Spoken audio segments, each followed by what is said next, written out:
जिस सेंसस का इंतजार पूरे देश की जनता को था, एनडीए सरकार ने जारी कर दिया। लेकिन यूपीए सरकार की शुरू की गई जाति पर आधारित जनगणना पूरी तो हो गई, लेकिन उसके आंकड़े एनडीए सरकार ने जारी नहीं किए। विपक्ष में रहते हुए बीजेपी ने जाति और धर्म पर आधारित जनगणना की जमकर खिलाफत की थी।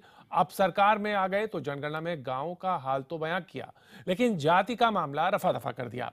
अब सरकार यह कह रही है कि जाति के आंकड़े जारी करना रजिस्ट्रार के दायरे में है, हमारे नहीं।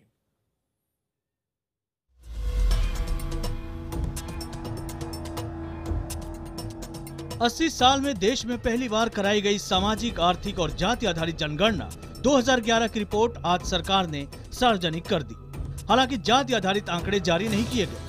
सरकार की ओर से कहा गया कि जाति आधारित आंकड़े दूसरा मंत्रालय जारी करेगा। ये कब होगा, इस बात की जानकारी नहीं दी गई।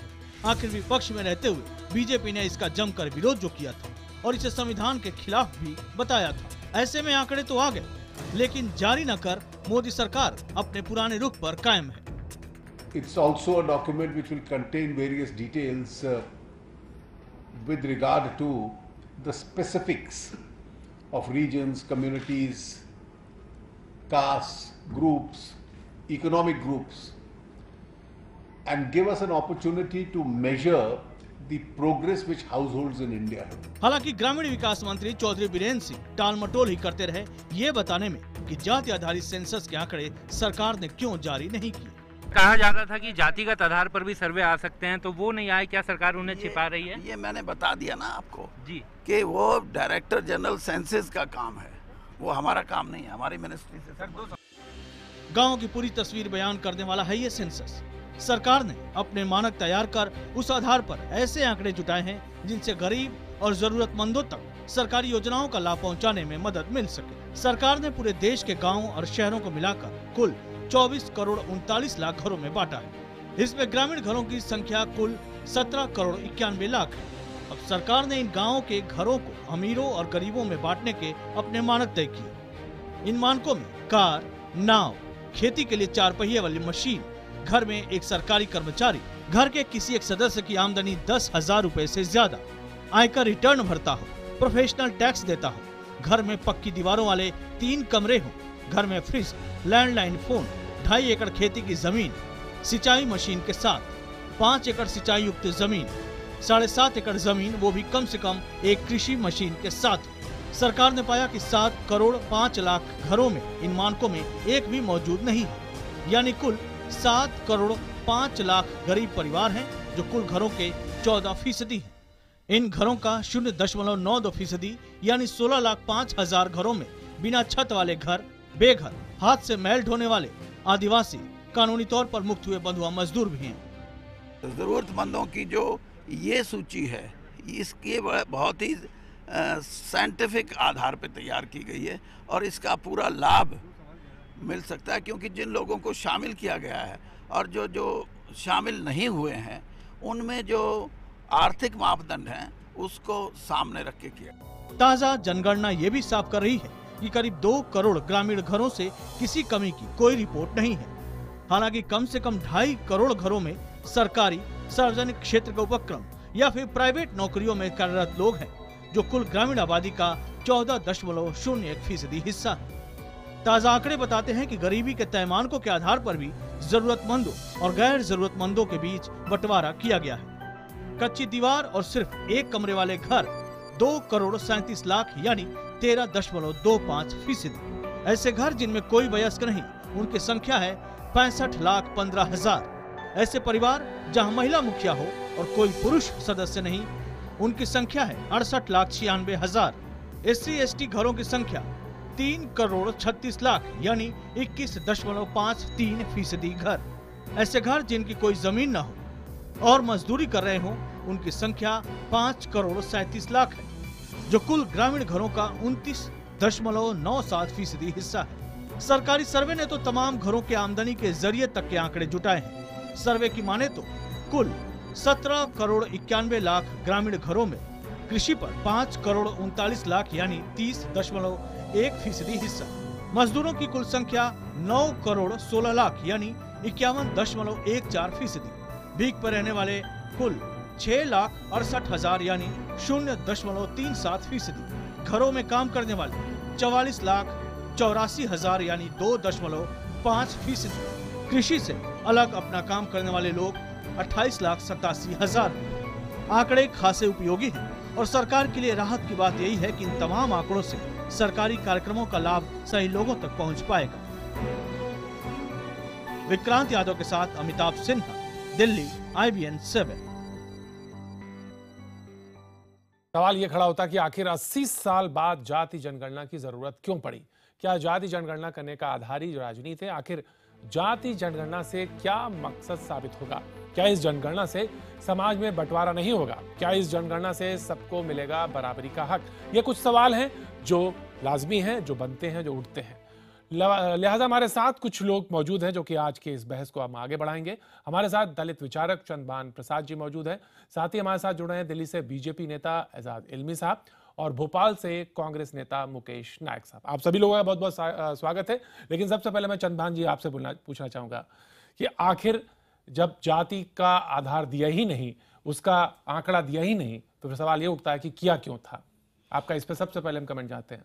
मैं सुबह से ही इस बात को मैं समझने की कोशिश कर रहा हूं कि इसमें सिर्फ इकोनॉमिक सर्वे हुआ है, इसमें कोई सामाजिक प्रश्न नहीं है, इसमें कोई जाति का प्रश्न नहीं है। जातियों में किस जाति की संख्या घटी है या बढ़ी है, किसका क्या प्रोपोर्शन है, SC ST के बारे में तो हमें पहले से मालूम है। तो फिर ये कास्ट सेंसस इसको क्यों कहा जा रहा है? क्योंकि इसको किया ही उधर, सवाल पूछे गए हैं, सवाल जवाब दिए गए हैं, तो इसलिए कहा जा रहा है, लेकिन वो आंकड़े नहीं दिए गए। देखिए ये अगर इसके तह में जाएं तो यूपीए में OBC लॉबी के दबाव में कास्ट सेंसस का फैसला लिया गया। OBC लॉबी का सोचना है कि उनकी पॉपुलेशन 52% से भी ऊपर है या 46% से भी ऊपर है, क्योंकि 6% OBC की लॉबी का दबाव था जिसके तहत ये आपका कहना है कि सर्वे किया गया। कांग्रेस के हमारे साथ मुकेश नायक जी। मुकेश, इस पर कमेंट करना चाहेंगे सबसे पहले आप? देखिए, सबसे महत्वपूर्ण बात है कि देश की पूरी तस्वीर स्पष्ट होना चाहिए। ये सर्वे केवल जाति आधार पर नहीं है। जब भी हम आर्थिक, सामाजिक, सांस्कृतिक, शैक्षणिक, धार्मिक, चिकित्सा संबंधी, रोजगार संबंधी नीतियां इस देश में बनाते हैं तो देश की स्थिति बिल्कुल हमारे सामने स्पष्ट होना चाहिए। इसके पहले 1921 में, 1931 में और 1941 में जाति आधार पर इस देश में सर्वे हो चुका है। मुकेश जी यही तो जानना चाह रहे थे। मुकेश जी यही जानना चाह रहे थे कि जब आपने जाति के आधार पर किया था तो जो नीति बनाते, दबे कुचले दबे हुए इंसान थे, उनकी बारे में आंकड़े सामने आते। इन्होंने कहा, दलित नेता हैं, उन्होंने कहा कि दबाव के तहत आपने ये फैसला लिया, फिर वो आंकड़े भी नहीं आ पाए।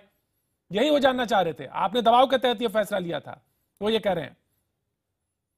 देखिए, बात है परसेप्शन की। इस तरह की देश में परसेप्शन बन रही थी कि जिस तरह का संस्थाबद्ध जातिवाद भारतवर्ष में है, खासतौर से उत्तर भारत में, कहीं उसको प्रोत्साहन न मिल जाए, इस बात का डर था। इसलिए कि ओपिनियन इस तरह का बना कि जो भी आर्थिक सामाजिक सर्वे हम करें देश में नीति बनाने के लिए, उसका आधार जाति नहीं होना चाहिए। और अगर जाति आधार के बिना ये हो भी नहीं सकता तो कम से कम इतना हो कि आर्थिक और सामाजिक आधार पर सर्वे ये हुआ है, ये बात स्पष्ट होना चाहिए। नहीं तो मुकेश जी, आपने खुद कहा है तो मुकेश जी इस पे तो फिर सरेंडर कर दिया आपने। आप कह रहे हैं आधार नहीं होना चाहिए, तो फिर सरेंडर क्यों किया? सर्वे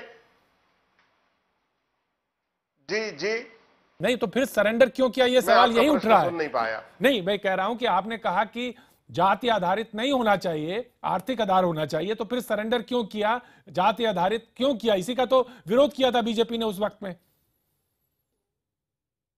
नहीं, जाति आधार के बिना हम सांस्कृतिक, धार्मिक और ऐसी नीतिगत फैसले नहीं ले सकते जो इस देश का आधार है। कैसे फैसले लेंगे आप? किस तरह से समाज के उत्थान की बात करेंगे? किस तरह से आप टारगेट फिक्स करेंगे कि कहां विकास की जरूरत है, कहां प्राथमिकताएं सही होना चाहिए, कहां धनराशि का नियोजन होना चाहिए? अगर हम अनुसूचित जाति और जनजाति को आरक्षण देना चाहते हैं तो इस बात का चंद्रभान जी कुछ कहना चाह रहे हैं। चंद्रभान जी कहना चाह रहे हैं। चंद्रभान जी कुछ कहना चाह रहे हैं। मैं यही कहना चाहता हूं कि जब आप कास्ट सर्वे या कास्ट सेंसस की बात करते हैं, सामाजिक सांस्कृतिक प्रश्नों की बात करते हैं, मैंने एक सेंसस के अधिकारी से लखनऊ में 2 साल पहले पूछा था कि खिमटाव और नाश्ता में क्या फर्क होता है। जी जो पूरे उत्तर भारत का सोशल और कास्ट का सेंसस कर रहे थे जी, उनको ये नहीं पता था कि खेमटाव का मतलब वह नाश्ता जो घर के बाहर खेत में करते हैं जी, और नाश्ता जो सवर्ण समाज के लोग हैं अपने घर में करते हैं, क्योंकि उनको खेत में काम नहीं करना पड़ता है जी। तो अब सवाल ये है कि कोई ये पूछे दलित परिवार में कि क्या आपके घर की महिलाएं सवर्णों के घर काम करने जाती हैं क्या? ये सोशल क्वेश्चन हो गया। आप जमींदारों से पूछे कि क्या आपके पास हरवाहा, चरवाहा, दुअरिया है क्या? क्या आपके पास हाथी है क्या? घोड़ा है क्या?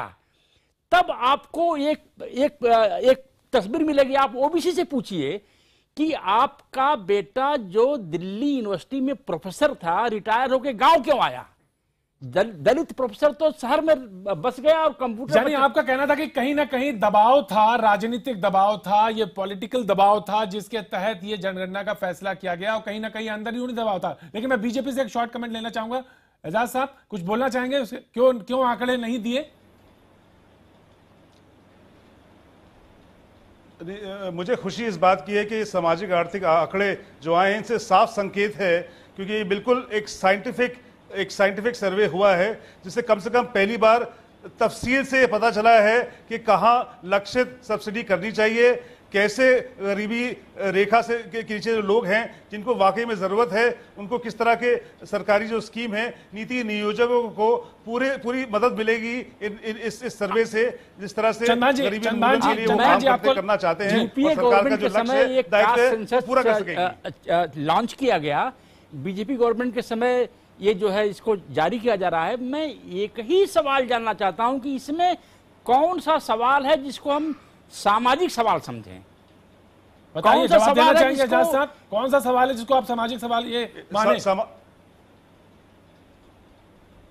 एजाज साहब देखिए 14 अपवर्जित आंकड़े जो हैं और जो एक्सक्लूजन आंकड़े हैं वो साफ हैं।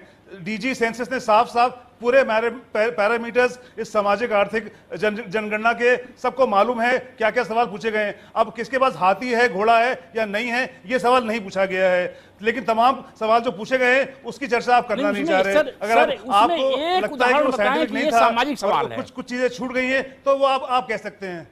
नहीं सर, मेरा आपसे करबद्ध निवेदन है कि आप एक सवाल ऐसा बताइए जो सामाजिक हो, जिसको हम सामाजिक सवाल की कैटेगरी में रख सकें। ये सारे सवाल आर्थिक हैं। वो कहते हैं कि सामाजिक सवाल कौन सा, वो बताएं आप, एक सवाल बता दें बस। आर्थिक नहीं, मैं कहता हूं जो आप कह रहे हैं आर्थिक और ये बिल्कुल सामाजिक नहीं है। मैं कहता हूं ये सर्वे का नाम क्या है? सोशियो इकोनॉमिक, सामाजिक आर्थिक जनगणना है। इसमें जो सवाल पूछे गए हैं तमाम पैरामीटर्स हैं।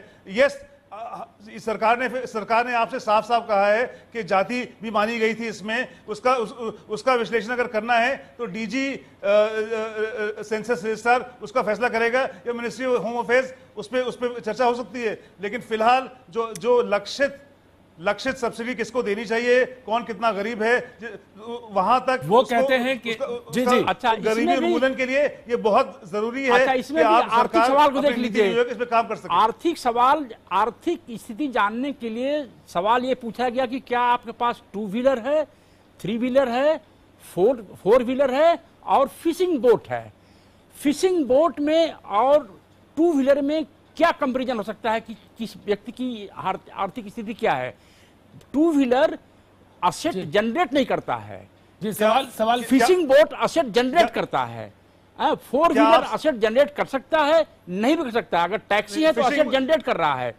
तो इससे तो किसी व्यक्ति की आर्थिक स्थिति का पता नहीं चल सकता है, क्योंकि असेट होती है डेड असेट और रीजनरेटिव असेट, ऐसी असेट जो फर्दर असेट पैदा करे।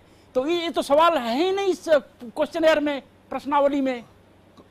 जी एजाज साहब, एजाज साहब कोस्टल एरियाज में तमाम लोग जो मछुआरे हैं, जो रोजमर्रा की जिंदगी समुद्र तट में के पास बिल्कुल उनकी मछुआरे हैं, उनसे ये सवाल पूछना अनिवार्य है। बिल्कुल एजाज साहब आपकी बात से उससे नहीं पूछा जाएगा, तटीय क्षेत्र में ये सवाल पूछना अनिवार्य है। बिल्कुल एजाज साहब आपकी बात से कोई इंकार नहीं कर सकता, क्योंकि वो आप बात करें कि फिशिंग बोट में और मोटरसाइकिल में, टू व्हीलर में क्या कंपैरिजन हो सकता बिल्कुल है? बिल्कुल मैं आर्थिक आधार की इस रेखा को जिसको खींच रहे हैं मैं उस पर आऊंगा, लेकिन उससे पहले सवाल ये बात था कि आखिर जाति के जो आंकड़े थे वो सामने क्यों नहीं आया।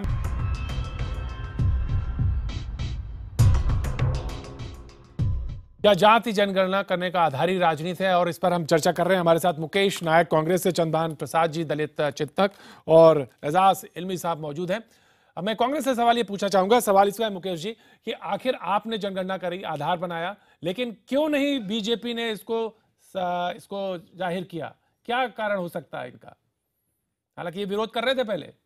देखिए मैं ये कहना चाहता हूं, ये दुनिया के इतिहास का ऐसा बेमिसाल डॉक्यूमेंट है जो 125 करोड़ लोगों की जीवन शैली, उनके रहन सहन, उनकी आर्थिक सामाजिक समस्या और उनके संपूर्ण परिवेश को स्पष्ट करने वाला है। अब इस डॉक्यूमेंट के आने के बाद खुद वित्त मंत्री ने कहा कि ये पिछली सरकार की बहुत बड़ी देन है, इससे नीतियां बनाने में सहूलियत होगी, टारगेट प्राथमिकता तय करने में सहूलियत होगी। लेकिन इन्होंने वो आधार नहीं बताया, इससे देश का, लेकिन उन्होंने जाति के आधार नहीं बताया कि कौन कितनी जात कितने फीसदी क्या है। तो हम दलित दबे कुचले लोगों के लिए नीति बनाए, नीति आयोग है, तो उसमें जो बनाए तो कैसे बनाए, वो नहीं आधार बताया जो आप करा रहे थे। वो तो उनके पास है डॉक्यूमेंट, वो चाहे तो उसका उपयोग कर सकते हैं। तो क्यों नहीं किया उन्होंने? क्यों नहीं? मैं यही सवाल तो बताया कि जाति आधार जी, पर है। सवाल तो उन्होंने कहा कि ये आर्थिक आधार पर है, लेकिन हमने तो उनको एक पूरी जीवन दृष्टि, देश की पूरी स्थिति उनके सामने रख दी। हाँ एजाज साहब हाथ उठा रहे। जी एजाज साहब कुछ कहना चाहते हैं आप? आखिर क्यों नहीं दिया पूरा पेपर, क्यों नहीं दिया सामने? सरकार की यही दर्शाता है सरकार की प्राथमिकता क्या है। गरीबी उन्मूलन और लोगों की जिंदगी बेहतर करना, जिन लोगों को बड़ी जो आशाएं थी, जिस वजह से बीजेपी को वोट दिया है कि उनकी आर्थिक स्थिति बेहतर होगी, तो ये सारे संकेत ऐसे हैं कि हमारी प्राथमिकता क्या है। देखिए, जहां तक राजनीतिक बात है आपकी, जितने भी सियासी जमात हैं, राजनीतिक पार्टियां हैं, उनको चाहे स्थानीय चुनाव हो, विधानसभा, लोकसभा, वो जाति का समीकरण सब जानती हैं, लेकिन जो मेन मुद्दा सरकार की प्राथमिकता है कि आप आर्थिक सुधार कैसे लाएं और लक्ष्य प्रतिबद्ध होकर आप उन गरीबों के तहत काम कर सकें। ये जो राजनीतिक बात है, ये मुद्दे सुबह जो मैंने डिस्कस होते आए और होते सर्वे रहेंगे। जी जो सर्वे सरकार ने रिलीज किया है उसको मैंने पढ़ा। हाँ। अगर मान लीजिए कि मैं एक योजना बनाना चाहता हूं देश के लिए, जी, और उसमें SC ST के अलावा बाकी लोग कौन हैं इसमें कहीं कोई जिक्र नहीं है, तो मैं कैसे योजना जवाब देना सकता चाहेंगे? कैसे बनाएंगे आप नीति जब आपको पता नहीं है कि कौन कितने फीसदी, और अगर उन्हीं टारगेट ग्रुप्स पे जाना है, उसी माइक्रो ग्रुप्स पे जाना है, तो कैसे नीति बनाएंगे आप? जवाब जी एजाज साहब।